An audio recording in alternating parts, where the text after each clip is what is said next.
I started off as a jack of all trades, obviously leaving high school and everything. As a student in high school, I spent 2 summers working at Bronze Age art foundry. And it was really that experience as a teenager that kind of made me want to do sculpture as a medium of artistic expression, basically. The guiding thread through my work to date has been a commentary on how the human condition has become essentially dissociated from nature.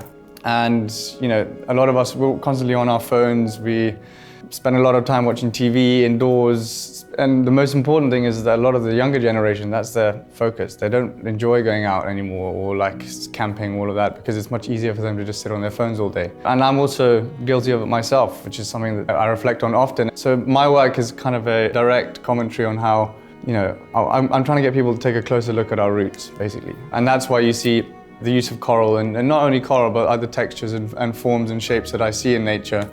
And essentially, the coral aspect of it really is like a commentary on how, all life came from the sea. And, we crawled out of the ocean millions of years ago into whatever animal we were back then, and evolved into the people that we are today. And in a way, my work's kind of getting people to try and take a closer look at our roots and the interconnectedness of things. It's quite a long process, but basically it'll start with,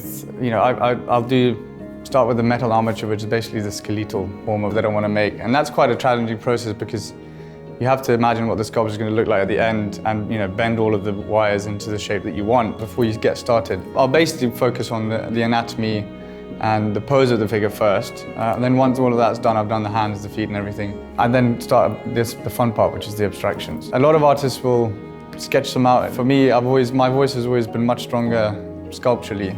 So if you were to ask me to draw a hand, I'd rather sculpt it than draw it, put it that way. And then once I've finished my process, in terms of the actual sculpture being complete, it goes through like a very long process to get it from the original wax sculpture to the bronze. There's nothing better than just getting your head stuck into something. And if you really are disciplined and you have a passion for what you do, then there's no real reason why you shouldn't do it.